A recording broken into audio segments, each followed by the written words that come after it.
بسم اللہ الرحمن الرحیم۔ السلام علیکم۔ Welcome to A S novels in. کیسے ہیں آپ سب؟ امید ہے خیریت سے ہوں گے۔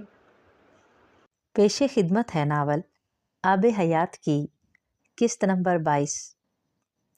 ایک چیز جو میں نے ریونڈ جانسن سے سیکھی تھی وہ اپنے لوگوں کے لیے ایثار تھا، اپنی ذات سے آگے کی تھی دوسرے کے لیے سوچنا۔ امریکہ بہت اچھا تھا، وہاں میرے لیے مستقبل تھا، لیکن صرف میرا مستقبل تھا، میری قوم کے لیے کچھ نہیں تھا۔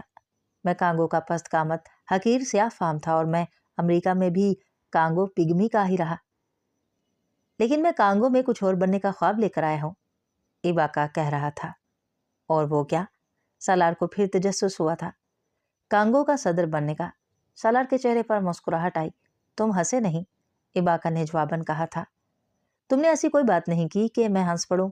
ہارورڈ کینڈی اسکول سے پڑھنے کے بعد تمہیں اتنے ہی بڑے خواب دیکھنے چاہیے۔ ایباکا اس کی بات پر مسکرا دیا تھا۔ وہ مہینے سالار کے لیے بے حد پریشانی کے تھے۔ کیا کرنا چاہیے اور کیا کر سکتا تھا کے درمیان بہت فاصلہ تھا۔ وہ ایباکا کی مدد نہ بھی کرتا تب بھی وہ جتنی جافشانی سے وہ اپنے حقوق کی جنگ لڑ رہا تھا۔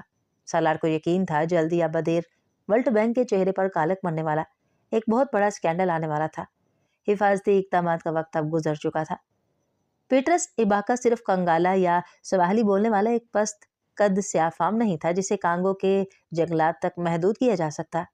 وہ امریکہ میں اپنی زندگی کا ایک بڑا حصہ گزارنے والا شخص تھا جس کے کانٹیکٹس تھے۔ وہ رابطے وقتی طور پر اگر اس کے کام نہیں آ رہے تھے تو بھی اس سے ایباکا کمزور نہیں پڑا تھا، بلکہ کئی حوالوں سے وہ زیادہ طاقتور بن کر ابھرا تھا۔ وہ صرف پگمیز کی آواز نہیں رہا تھا بلکہ بانٹو قبیلے کے بہت سے افراد کی آواز بھی بن چکا تھا جو پگمیز کی طرح جنگلات پر انحصار کرتے تھے۔ اگلا کوئی قدم اٹھانے سے پہلے ہی ایباکا کے ساتھ اس کا میل جول ان لوگوں کی نظروں میں آ گیا تھا جن کے مفادات ورلڈ بینک کے ذریعے پورے ہو رہے تھے۔ سالار پر نظر رکھی جانے لگی تھی اور اس سے پہلے کہ اس کے خلاف کوئی کارروائی ہوتی، انگلینڈ کے ایک اخبار نے پیٹرس ایباکا کی فراہم کی گئی معلومات کی تحقیق کرنے کے بعد کانگو کے پگمیز اور ورلڈ بینک کے کانگو کے بارانی جنگلات میں ہونے والے پروجیکٹس کے بارے میں ایک کور سٹوری کی تھی جس میں ورلڈ بینک کے کردار کے حوالے سے بہت سارے اعتراضات اٹھائے گئے تھے۔ واشنگٹن میں ورلڈ بینک کے ہیڈ کوارٹر میں جیسے ہلچل مچ گئی تھی۔ ورلڈ میڈیا میں اس معاملے کی رپورٹنگ اور کوریج کو دبانے کی کوشش کی گئی تھی، مگر اس سے پہلے ہی یورپ اور ایشیا کے بہت سارے ممالک کے ممتاز اخبارات اس آرٹیکل کو ری پرنٹ کر چکے تھے اور ورلڈ بینک کے اندر مچی وہ ہلچل اس وقت اپنے عروج پر پہنچ گئی تھی جب سالار سکندر کی طرف سے ہیڈ آفس کو کانگو میں چلنے والے ان پروجیکٹس کے حوالے سے ایک تفصیلی ای میل کی گئی جس میں اس نے مختلف ماحولیاتی اداروں سے ملنے والا ڈیٹا بھی منسلک کیا تھا جو ان جنگلات کی اس طرح کٹائی کو ایک بڑے ماحولیاتی عدم توازن کا پیش خیمہ قرار دے چکے تھے۔ ایک انسانی المیہ کے علاوہ اس کا وہ خط بینک کے اعلیٰ عہدیداران کے لیے شدید پریشانی کا باعث تھا، اور یہی وہ وقت تھا جب سالار سکندر کو نامعلوم ذرائع کی طرف سے دھمکیوں کا آغاز ہوا تھا۔ وہ پروجیکٹس جو انہیں چلانے والی کمپنیوں کو اربوں ڈالرز کی آمدنی دے رہے تھے بینک کے اپنے کنٹری ہیڈ کی مخالفت کا باعث بنتے تو وہ کمپنیز اور ان کے پیچھے کھڑی بین الاقوامی طاقتیں خاموش تماشائی نہیں بنی رہ سکتی تھیں۔ کوئی عام صورتحال ہوتی تو اس وقت تک سالار سکندر سے استعفیٰ لے کر اسے بڑے حد تک آمیز طریقے سے ملازمت سے فارغ کیا جا چکا ہوتا، مگر اس وقت اس کا استعفیٰ انٹرنیشنل میڈیا کے تجسس کو اور ابھار دیتا۔ وہ طوفان جو ابھی چائے کے کپ میں آیا تھا وہ اس سے باہر آ جاتا۔ اسی میل کا جواب سالار سکندر کو ایک تنبیہ کی صورت میں دیا گیا تھا جو سادہ لفظوں میں خاموش ہو جانے کی تاکید تھی اور سالار کے لیے غیر متوقع نہیں تھی۔ بینک نے نہ صرف اس ای میل میں ہونے والے اس کے تجزیے کو ناپسند کیا تھا بلکہ پیٹرس ایباکا کی فراہم کی جانے والی بنیاد پر گارڈین میں شامل ہونے والی کور سٹوری کا ملبہ بھی اس کے سر ڈالتے ہوئے اسے ایباکا اور اس کور سٹوری میں استعمال ہونے والی معلومات کا ذریعہ قرار دیا گیا تھا۔ یہ الزام سالار سکندر کے پروفیشنل کام پر ایک دھبے کے مترادف تھا۔ پیٹرس ایباکا سے ہمدردی رکھنے، متاثر ہونے اور میل جول کے باوجود سالار نے اس سے بینک کی کسی انفارمیشن یا دستاویز کی بات کبھی نہیں کی تھی۔ ایباکا نے ساری معلومات یا دستاویزات کہاں سے لی تھی وہ ایباکا کے علاوہ اور کوئی نہیں جانتا تھا۔ اس تنبیہ کے جواب میں سالار نے بینک کو اپنے استعفے کی پیشکش کی تھی۔ اسے اب یہ محسوس ہو رہا تھا کہ اسے مانیٹر کیا جاتا تھا، اس کی فون کالز ٹیپ ہو رہی تھی اور اس کی ای میلز ہیک ہو رہی تھیں۔ دنوں میں اس کے آفس کا ماحول تبدیل ہو گیا تھا۔ اس نے بینک کی ناراضی اور ہدایات کے باوجود ایباکا سے نہ تو اپنا میل جول ختم کیا تھا اور نہ ہی رابطہ ختم کیا تھا۔ استعفے کی پیشکش کے ساتھ اس نے بینک کو کانگو میں چلنے والے جنگلات پروجیکٹ کے خلاف اپنی تفصیلی رپورٹ بھی بھیج دی تھی، جو سالار سکندر کی اپنی تحقیقات اور معلومات کی بنیاد پر تھی، اور توقع کے مطابق اسے واشنگٹن طلب کر لیا گیا تھا۔ امامہ کو اس ساری صورتحال کے بارے میں کچھ علم نہیں تھا۔ وہ امید سے تھی اور سالار اسے اس ٹینشن کا حصے دار بنانا نہیں چاہتا تھا جس سے وہ خود گزر رہا تھا۔ سب کچھ ٹھیک ہے سالار، وہ اس رات سالار کی پیکنگ کر رہی تھی۔ جب پیکنگ کرتے اس نے اچانک سالار سے پوچھا۔ وہ اپنا بریف کیس تیار کر رہا تھا۔ ہاں یار، تم کیوں پوچھ رہی ہو؟ سالار نے اس سے جواباً پوچھا۔ تم واشنگٹن کیوں جا رہے ہو؟ وہ اپنے خدشوں کو کسی مناسب سوال کی شکل میں نہیں ڈھال سکی تھی۔ میٹنگ ہے، اور میں تو اکثر جاتا رہتا ہوں کہیں نہ کہیں۔ اس بار تمہیں اس طرح کے سوال کیوں پوچھنے پڑ رہے ہیں؟ اپنا بریف کیس بند کرتے ہوئے اس نے امامہ سے کہا تھا۔ پہلے کبھی تم اتنے پریشان نہیں لگے۔ وہ اس کی بات پر چند لمحے بول نہیں سکا۔ کوشش کے باوجود اس کا چہرہ اس کی ذہنی کیفیت کو امامہ سے پوشیدہ نہیں رکھ سکا تھا۔ نہیں، ایسی کوئی بڑی پریشانی نہیں ہے، بس شاید یہ ہوگا کہ مجھے اپنی جاب چھوڑنی پڑے گی۔ امامہ کے کندھے پر ہاتھ رکھے اس نے اپنے الفاظ اور لہجے کو ممکن حد تک نارمل رکھنے کی کوشش کی۔ اس بار بھونچکا ہونے کی باری امامہ کی تھی۔ جاب چھوڑنی پڑے گی؟ تم تو اپنی جاب سے بہت خوش تھے۔ وہ حیران نہ ہوتی تو کیا ہوتی تھا، لیکن اب نہیں ہوں، سالار نے مختصراً کہا تھا۔ کچھ مسئلے ہیں، تمہیں واپس آ کر بتاؤں گا۔ تم اپنا اور بچوں کا خیال رکھنا۔ کہاں ہیں وہ دونوں؟ سالار نے بات بڑی سہولت سے بدل دی تھی۔ ایک لمحے کے لیے اس وقت اسے خیال آیا تھا کہ ان حالات میں اسے اپنے بچوں اور امامہ کو کنشاسا میں اکیلا چھوڑ کر نہیں جانا چاہیے، لیکن حل کیا تھا اس کے پاس؟ امامہ کی پریگنینسی کے آخری مہینے چل رہے تھے۔ وہ ہوائی جہاز کا سفر نہیں کر سکتی تھی، اور وہ واشنگٹن میں ہونے والی اس میٹنگ کو مؤخر یا کینسل کرنے کی ثوابدید نہیں رکھتا تھا۔ تم اپنا اور بچوں کا بہت خیال رکھنا۔ میں صرف 3 دن کے لیے جا رہا ہوں، جلدی واپس آؤں گا۔ وہ بچوں کے کمرے میں بستر پر سوئے ہوئے جبریل اور عنایہ کو پیار کر رہا تھا۔ اس کی فلائٹ چند گھنٹوں بعد تھی۔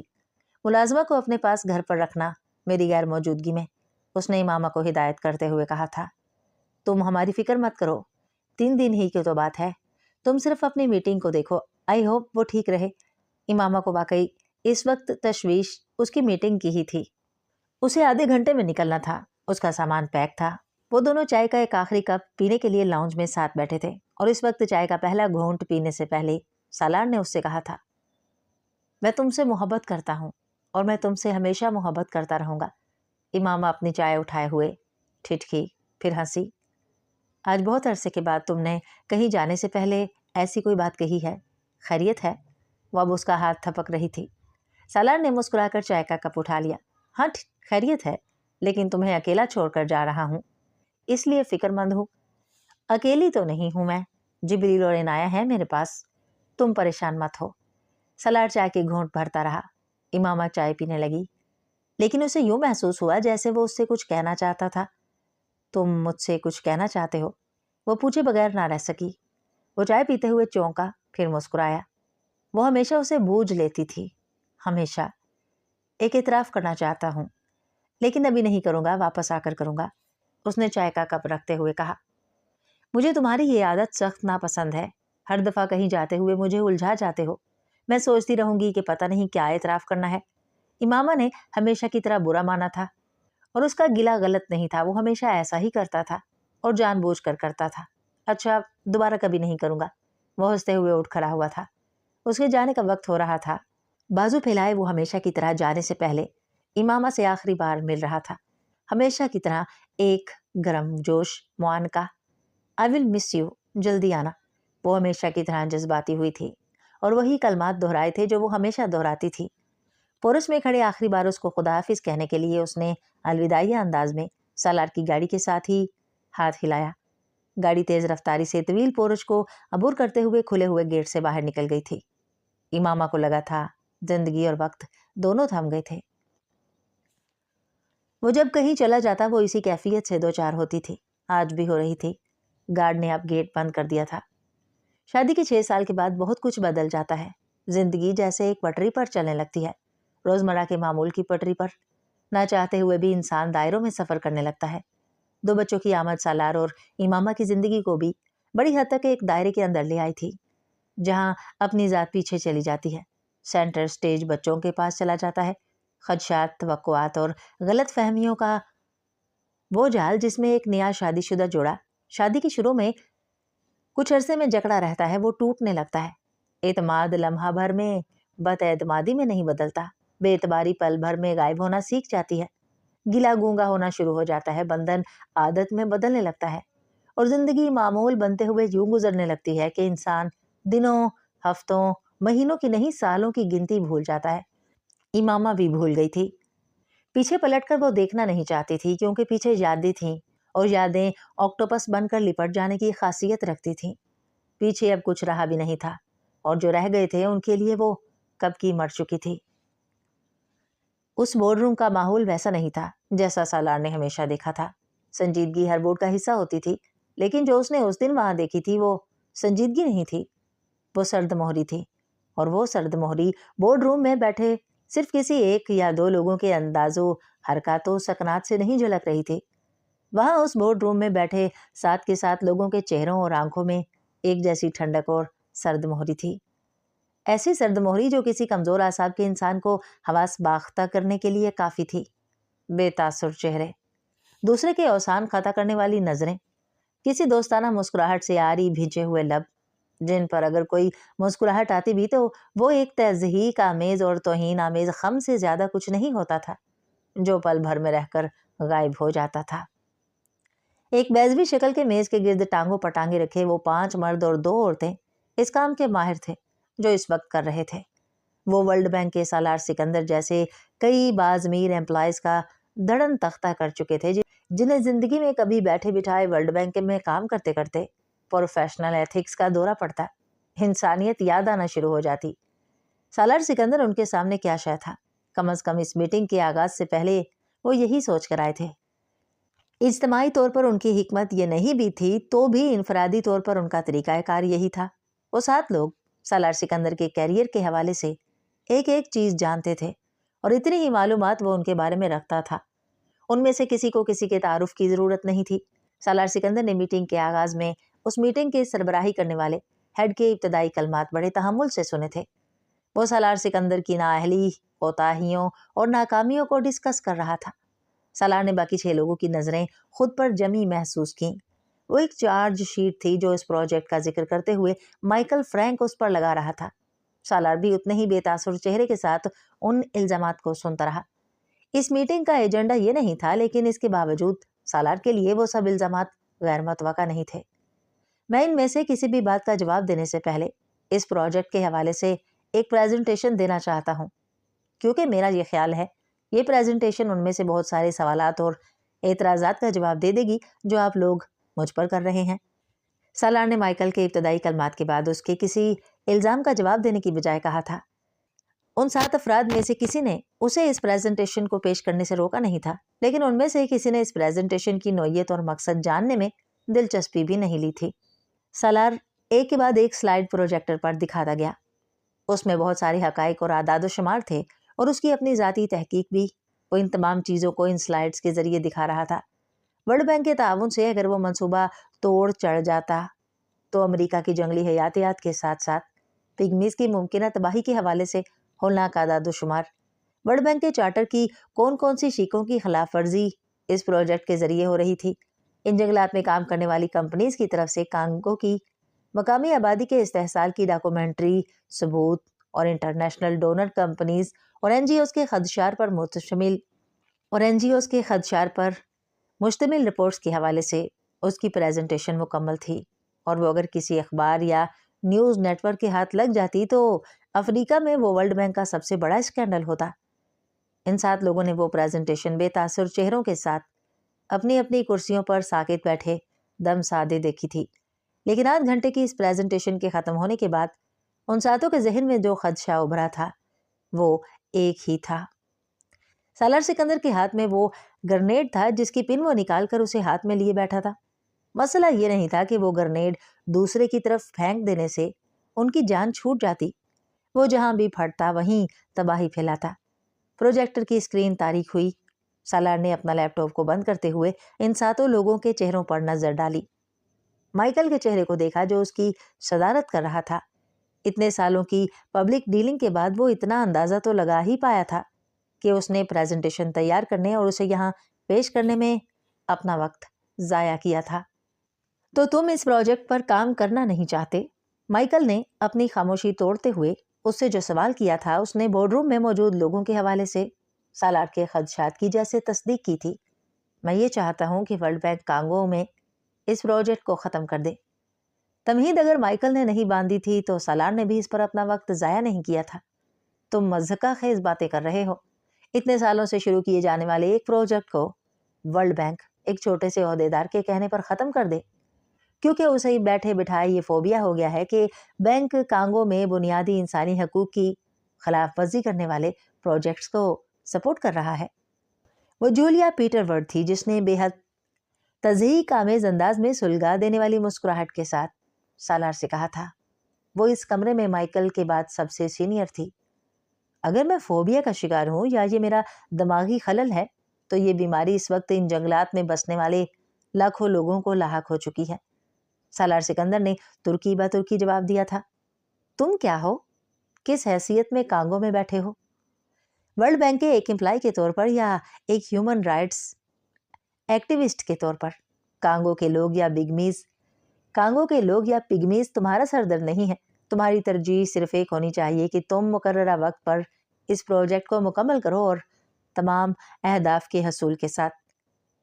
اس بار بات کو ترشی سے کاٹنے والا الیگزینڈر رافیل تھا جو ورلڈ بینک کے صدر کے قریب ترین معاونین میں سے ایک تھا۔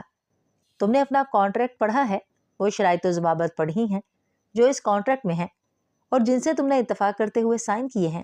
تم اپنے کانٹریکٹ کی خلاف ورزی کر رہے ہو اور بینک تمہیں جاب سے نکالنے کا پورا اختیار رکھتا ہے۔ اس کے بدلے میں اس کے لہجے کی رکھائی اس کا شناختی نشان تھی۔ وہ اسی رکھائی اور بے مہری کے لیے جانا جاتا تھا۔ سالار وہاں موجود تمام لوگوں کو ان کی قابلیت کے علاوہ ان کی خصوصیات کے حوالے سے بھی جانتا تھا۔ میں نے اپنا کانٹریکٹ پڑھا ہے اور صرف ایک بار نہیں کئی بار پڑھا ہے۔ میں نے ورلڈ بینک کا چارٹر بھی پڑھا ہے اور نہ میرے کانٹریکٹ میں نہ ورلڈ بینک کے چارٹر میں کہیں یہ تحریر ہے کہ مجھے کوئی ایسا کام کرنا پڑے گا جو بنیادی انسانی حقوق اور کسی ملک کے قوانین و ضابطوں کی دھجیاں اڑا کر ہو سکے۔ اگر ایسی کوئی شک میرے کانٹریکٹ میں شامل تھی اور میں اسے نظر انداز کر بیٹھا ہوں تو آپ مجھے ریفرنس دیں، میں ابھی اپنے کانٹریکٹ میں اسے پڑھ لیتا ہوں۔ ای میل کی صورت میں میرا کانٹریکٹ میرے پاس موجود ہے۔ اس نے لیپ ٹاپ ایک بار پھر آن کیا تھا۔ الیگزینڈر رافیل چند لمحوں کے لیے بول نہیں سکا۔ اس کے ماتھے پر بل تھے اور مسلسل تناؤ میں رہنے کی وجہ سے وہ مسلسل جھریوں میں تبدیل ہو چکے تھے۔ وہ صرف اس وقت چہرے سے خوشگوار لگتا جب اس کے چہرے پر بھولے بھٹکے ہوئے مسکراہٹ آتی، ورنہ کرختگی اس کے مزاج کے ساتھ ساتھ اس کے چہرے کا بھی ایک نمایاں حصہ تھی۔ اپنی کرنجی آنکھوں کو موڑتے ہوئے اس نے سالار سے کہا، تم اپنے آپ کو ان لوگوں سے زیادہ قابل سمجھتے ہو جنہوں نے یہ پروجیکٹ کئی سال کی تحقیق کے بعد شروع کیا تھا۔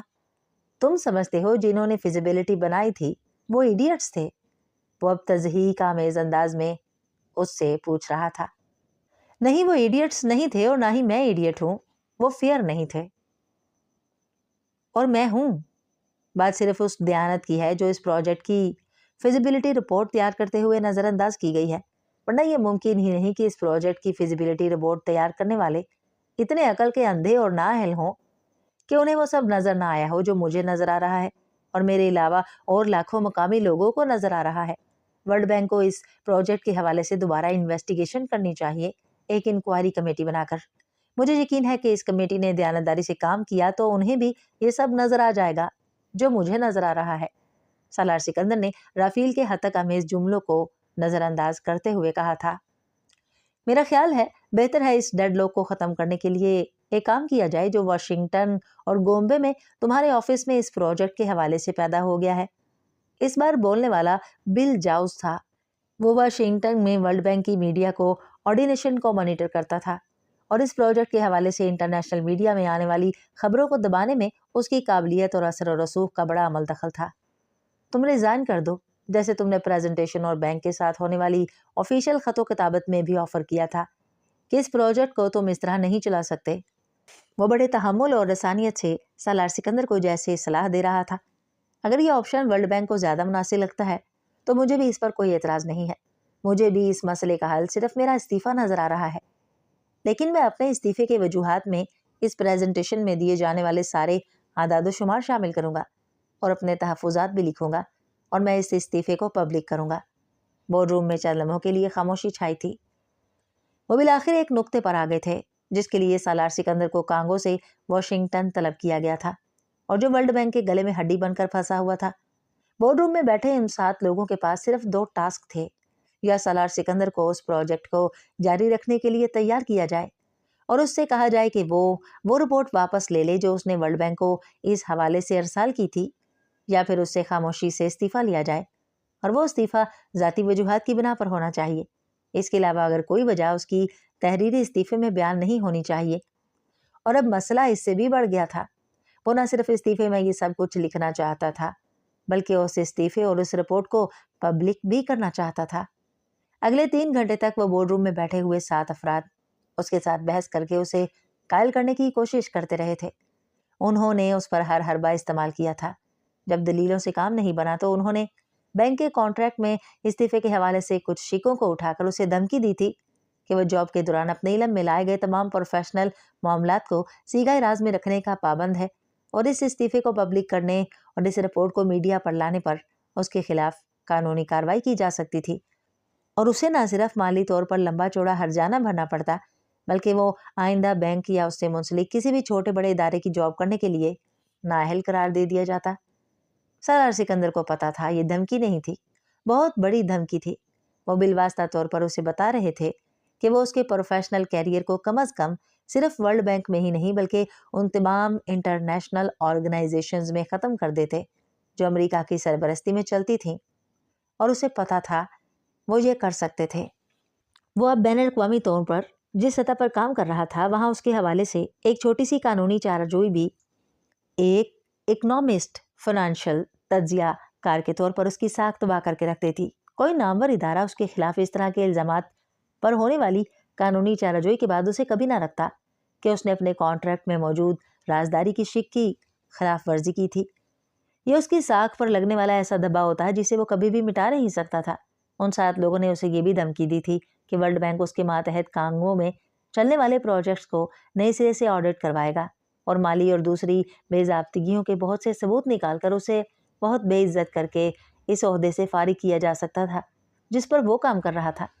پھر اگر وہ اس پروجیکٹ کے حوالے سے اپنی رپورٹ لے کر میڈیا کے پاس بھی جاتا تب بھی اس کے الزامات اور رپورٹ اپنی حیثیت کھو دیتے، کیونکہ بینک کے پاس جوابی طور پر اس کے خلاف کہنے کے لیے بہت کچھ ہوتا اور میڈیا اس کی اس رپورٹ کو ذاتی عناد اور بغض کے علاوہ اور کچھ نہیں سمجھتا۔ وہ نچلے درجے کی بلیک میلنگ تھی جس پر وہ اتر آئے تھے۔ سالار جانتا تھا وہ یہ کر سکتے تھے۔ اس کی فائنینشیل اور پروفیشنل دیانتداری پر ورلڈ بینک بھی کبھی انگلی نہیں اٹھائی تھی اور اس کا پروفیشنل ریکارڈ اس حوالے سے قابل رشک تھا، لیکن وہ جانتا تھا اگر ورلڈ بینک کانگو میں اس کے آفس کے ذریعے چلنے والے پروجیکٹس میں کوئی سکم یا غبن تلاش کرنے پر مصر تھا تو وہ یہ ڈھونڈ ہی لیتے۔ وہ یا دنیا کا کوئی بندہ ورلڈ بینک کی آڈٹ ٹیم کی چھری سے نہیں بچ سکتا تھا اگر انہیں اس مقصد کے ساتھ بھیجا گیا ہو کہ انہیں کسی جگہ پر ہر صورت میں کوئی مالی بے ضابطگی تلاش کرنا ہی تھی۔ عام حالات میں سالار اس طرح کے کسی معاملے پر اپنے آپ کو اتنی مشکل صورتحال میں کبھی نہ ڈالتا، خاص طور پر اب جب اس کی ایک فیملی تھی، ایک بیوی تھی، کم سن بچے تھے جو اس پر انحصار کرتے تھے۔ لیکن یہ عام حالات نہیں تھے۔ پیٹر سباکا نے اسے ان سارے معاملات کے معاملے میں بحث نہیں رہنے دیا تھا۔ یہ اس کی بدقسمتی تھی۔ وہ افریقہ اور پگمیز کے بارے میں جذباتی ہو کر سوچنے لگا تھا۔ یہی جذباتیت اس وقت اس کے آڑے آ رہی تھی۔ خاموشی سے اس معاملے پر استعفیٰ دے کر اس سارے معاملے سے الگ ہو جانے کا مطلب صرف ایک تھا، وہ بھی اس جرم کا شریک کار ہوتا جو 21ویں صدی کی اس دہائی میں کانگو میں پگمیز کے ساتھ کیا گیا ہوتا۔ وہ روکنے والوں اور احتجاج کرنے والوں میں شامل ہو کر تاریخ کا حصہ نہ بنتا، مگر اس کا مسئلہ تاریخ کا حصہ بننے کی خواہش نہیں تھی، صرف ضمیر کی جبن سے بچنے کی خواہش تھی جو زندگی کے کسی نہ کسی سٹیج پر اسے احساس جرم کا شکار کرتی۔ دباؤ اور دھمکیاں جتنی بڑھ گئی تھیں، سالار سکندر کی ضد بھی اتنی ہی بڑھتی گئی تھی۔ اگر سکندر عثمان اس کے بارے میں یہ کہتے تھے کہ ڈھٹائی میں اس کا کوئی مقابلہ نہیں تو وہ ٹھیک ہی کہتے تھے۔ اس کا ایک عملی مظاہرہ اس نے واشنگٹن ڈی سی میں ورلڈ بینک کے ہیڈ کوارٹرز میں 7 لوگوں کے اس گروپ کے سامنے بھی پیش کر دیا تھا جو سالار سکندر جیسے عہدے داران کو چٹکی بجاتے میں موم کی ناک کی طرح موڑ لیتے تھے۔ تم کیا چاہتے ہو؟